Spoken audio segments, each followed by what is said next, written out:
And you should be able to see me now, John. What's up, dude? All right. So, Rock Titan TV fans, it's once in a great while that we get to catch up with a metal legend. And for all you metalheads out here, you definitely should know this guy, John Bush of Armored Saint. You've probably seen him and heard him with Anthrax, but we're not talking about Anthrax today. We're talking about Armored Saint. John, how you doing, man? Hi, Scott. How are you, brother? Good. So you're out there in California. We're out here in Philadelphia. But, for all our fans out there, for John Bush, when you woke up, you looked in the mirror this morning, what were some of the things that just initially went through your mind, man? I still have no hair. Which is a bummer. Right. Is it going to grow one day? Are we going to find a cure for baldness? No, I'm joking. Yeah, no, dude. Hey, you know what? It's all good. We all once upon a time had our beautiful long locks, and obviously you sported them very well. I don't know who that was coming. I've come to accept my look these days. No, it's all good. I'm joking. Dude, everyone's rocking that look these days, man. Yeah, no, it's good. It's good. I haven't shaved in a couple of days, but or my face, but it's time permitting. Sometimes it will allow that, but and it hasn't. No, it's great. It's cool that you're from Philly. I love Philly. Saint hasn't actually played Philly proper since maybe Revelation, which was the Troc, and not one of our greatest shows, if I recall. Okay, all right. Of attendance, but we did play Lancaster recently. We did play. Nice. Very cool. Where else did we play? And we play. We played Allentown a couple years ago, so that was always a fun place to play. Okay. But I would like to get to Philly. I love the city of Philly. Anthrax recorded a record in Conshohocken, Pennsylvania, the Stomp record. Oh yeah. A lot of time in Philadelphia because we stayed in downtown Philly and then traveled to Conshohocken to record. We didn't really want to stay in Conshohocken. We stayed in Philly, and that was a lot of fun. It was cool to hang out in the city of Philadelphia. Nice. I love that place. Nice. So yeah, no, man. I mean, Conchi, that is Philly. But, dude, so, man, you guys have been around a long time. And, I mean, surviving the test of time in the music industry alone is hard enough. But especially in this age of technology when things have changed so much, and, considering you were there at the birth of music television, really the birth of metal, and you were out there with Armored Saint, really being at the forefront of it. What are some of your thoughts as to how the industry has evolved? Wow. Well, it's evolved in so many ways. The record business has changed a lot as far as record sales. We all know that. Right. It's struggled lately, and quite frankly, I don't know if it'll ever come back. Quite honestly, I don't mean to be pessimistic. It just is what it is. Sure.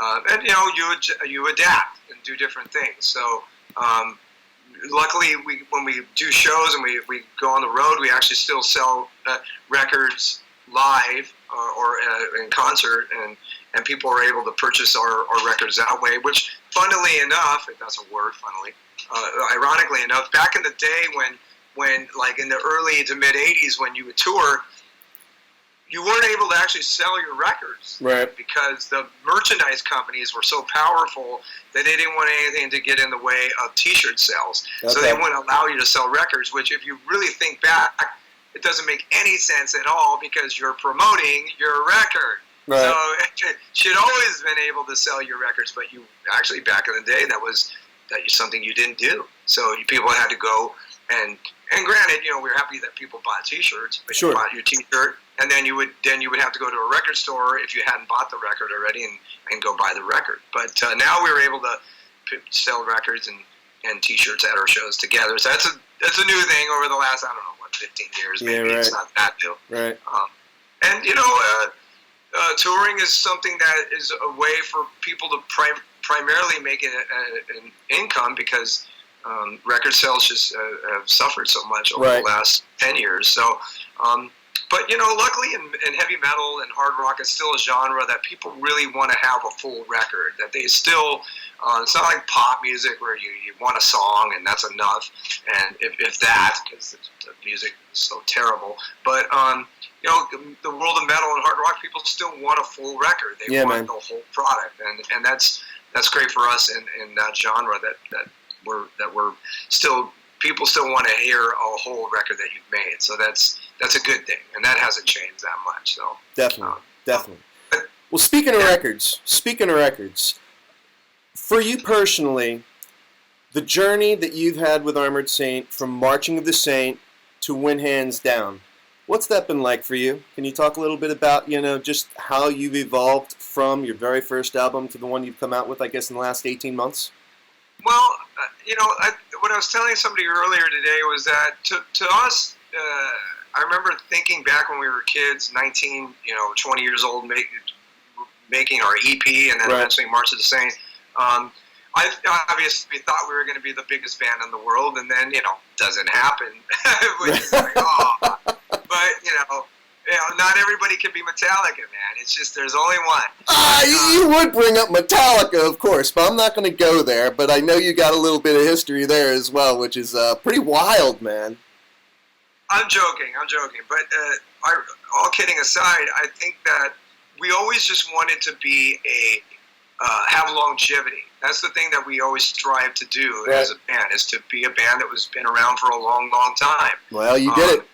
As far as record sales and the popularity of a band and the numbers, the numbers, all that stuff, that's kind of out of your hands. Right. So, you hope for the best. You want to be popular. You want to sell records. You want to earn a living. I don't think anybody doesn't want to do that. Sure. Obviously, the key is to do it on your own terms. I think that's what most artists strive to do. Right. But, at the end of the day, there's so many facets to having that work, and a lot of them are just things that are not in your control. So the things that you can control, like the music and the quality of the music and the quality of your performances, that's on you, and everything else you kind of go for the best. And looking back, I think that we did say we want to be around a long time. That's something that we really want to do. Mm-hmm. And hey, we did that. So I think that was, not to quote George Bush, but that mission accomplished on that level. So everything else, hey, do I wish I made more money? Yeah, sure, why not? I'd like to have more money. Yeah, right. Would I have liked to sell more records? And yeah, of course, but it is what it is. I have very few regrets in my music career. I really do. I mean, there's a couple things I would have done certainly differently. Sure. But I don't have really any regrets, and I can say that with the utmost confidence. And hey, so I can say that we're still making music. Here I am, 53 years old, still going, and yeah, man, that's something I could actually pat myself on the shoulder for. Yeah, you can. Now, I'm glad you talked about longevity, because that's something that I kind of want to touch on. And, I don't necessarily want to hit any overly soft spots for you or anything like that, but I think that one of the things, especially today, with musicians, is perseverance. You got to keep going, and obviously you know that, because here you are, you got started out in like 82, 83, right along those lines.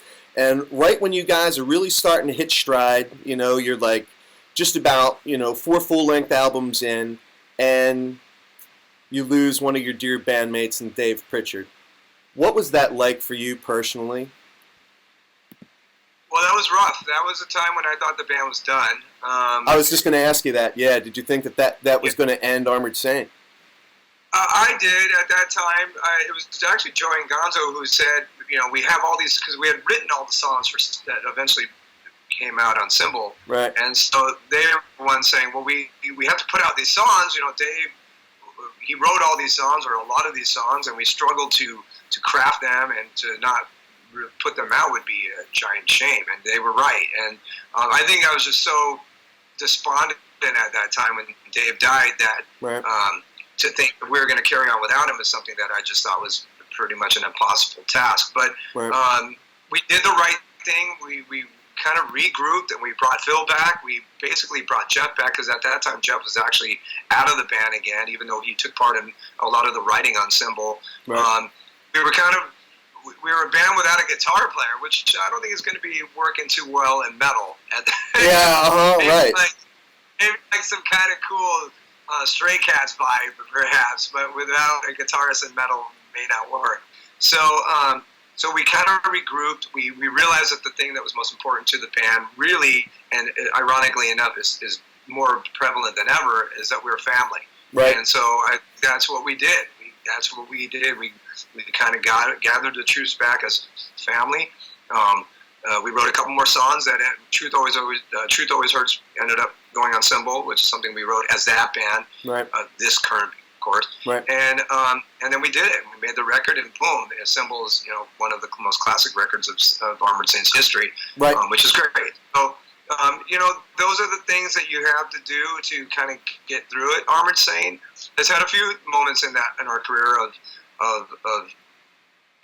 things that really kind of were possibly putting the band on the brink. Nothing probably as bad as obviously Dave dying. Right. That was the worst one. Sure. But, I think that's the beauty of the story. And we actually looked at the timeline of Armored Saint. It's really interesting, quite frankly.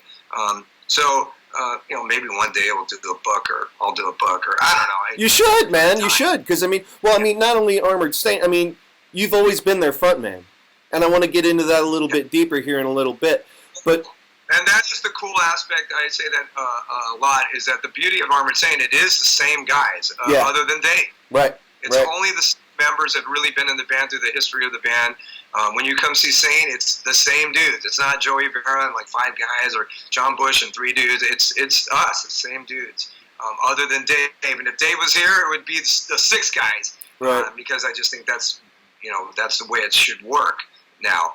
But and so everyone has an investment in all the songs in Armored Saint, because they were part of them somehow, some way, which is cool. That is cool, man. That is really cool. Now, I got to ask you, when you got tapped to be the new frontman for Anthrax, were there any thoughts in your mind when you went over to Anthrax that perhaps Armored Saint might go on without you? Now, obviously, you just talked about how much you guys are a family and how tight you guys were. So was that something that gave you the confidence that you could take a little bit of a hiatus, go on with a band like Anthrax for however long that might run, knowing that you were always going to have Armored Saint there? Was that ever anything that went through your mind? I don't think I thought about it. I think once I made the decision to join Anthrax, I did that, and I didn't really think about what the ramifications were for the guys at Saint. Obviously, okay. Or the band itself. I knew I was breaking probably their hearts and breaking the band up, most likely. Yeah. It wasn't something that I dealt with easily. As a matter of fact, it made me question joining Anthrax. It did. Sure. Because of the loyalty to Saint that we all had. Right. And it was probably one of the hardest things I ever did in my life. Yeah. But I think it was the right thing to do. And I think in retrospect, looking back, I think it just makes the story of Armored Saint even more interesting, quite frankly. Of course, it's easy for me to say I went in to join Anthrax. Right? Those guys feel that way, but hey, it is what it is. It's part of the story. So, it's once I decided to join Anthrax, I was full throttle there, and I wanted to do the best I could in that band, and I thought I did. And I didn't really think about, am I coming back to Armored Saint? I think that eventually that happened, and it was that was just my destiny. But I didn't think about it at the time. Quite honestly, I thought I was joining Anthrax, and that was going to be the band I was in now. Okay. So, it's when I look back on my history, I can go, wow, cool, and there's a lot of roads, and that's the way I see it now. Okay. Now let me ask you this. When you did go over to Anthrax from Armored Saint, do you think, personally for you, that you took any of the styles and influence that you had honed and developed as the frontman of Armored Saint? Do you feel that you took that over to Anthrax and maybe even changed and converted their sound a little bit? Do you feel like you kind of gave them a Armored Saint infusion? Well, I think that obviously I'm John Bush. And yeah, right. I have a certain style, and that's who I was. I think that I did alter that style to accommodate playing with those guys. And I'm super proud of all the stuff I did with Anthrax, and I think I gravitated to playing with Charlie and Scott and Frankie, and that was a natural progression for me. And I probably brought some of that into some of my Armored Saint style into Anthrax, and then ironically enough, I think I brought some of the Anthrax style when I came back to Armored Saint, because I was with that band for like 12 years. So I brought some of this new energy and style that I developed in Anthrax back into Saint, which is it's a natural progression of my career and developing as a singer and as a writer. So it was all good to me. I think the one thing in Anthrax, when I was in Anthrax, we used to always try to convey to the public, oh, it's the same band, it's the same band. But I think that in all honesty, when looking back, I can say that, well, we were a little different band, and which was the thing that we were trying to do. But I think that trying to hold on to that core audience, we were trying to reinforce that we were the same band. Right. And we were, because it was Scott and Charlie and Frank Bello, and so, I mean, it was the same guys. Right. Obviously not Joey and Dan, but, but it was with me. So it was just the development of those guys, the style as well. And, Sound of White Noise and Stomp, Come For You All, these are great records that it was the natural progression for Anthrax, I think. And then, then life goes on, and now they're where they're at, and they're, it's a continuation of their career. And, so sometimes I think in music, it's easier to kind of look back and go, okay, I get it, and now that all makes sense, contrary to when you're in it. And when you're in it, you're kind of finding your way. Right. So, and I still feel that way about what I'm doing currently. So that's the way it is. Right. Now, man, I think we're kind of mind-melding here, because one of the interesting things that you talked about was, taking the influence and the experience that you had from Anthrax and maybe bringing some of that back, to Armored Saint when you guys reformed. So I think that's really interesting, and it's cool. I think live, for sure. The energy, because Anthrax is a super powerful band, and live, it probably pushed me to be even more energetic than I probably was in the 80s in Armored Saint. And I think I've continued that, especially live, to be just an enthusiastic, youthful performer. Yeah. Nice. So, touching on some of that live experience that you've had, because obviously you've played, on some big stages in front of some huge crowds, and you've played with a lot of very well-known bands. What are some of the cooler acts that you've had the opportunity to play with? What are some of the musicians that you would say to you are some guys that have become really good friends and had a big impact on your life as a musician and an entertainer? Through the years, many. You can start with just Queensryche, who we just toured with, who super talented band, cool. Amazing guys, really good human beings. Scott Rockenfeld's incredible drummer to watch every night. Eddie, Michael, and then Todd is just, he's incredible. Yeah.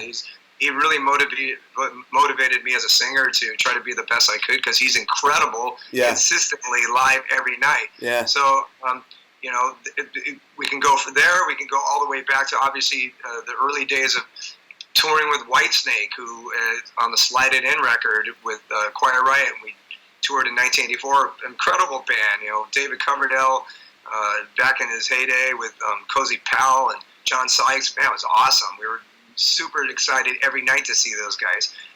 To obviously Metallica, which, I think that just goes beyond words. We did shows with Maiden recently on a festival in Barcelona. We did a festival show with the Scorpions, which we had actually did a tour with the Scorpions back in 91, actually 92. Oh, wow.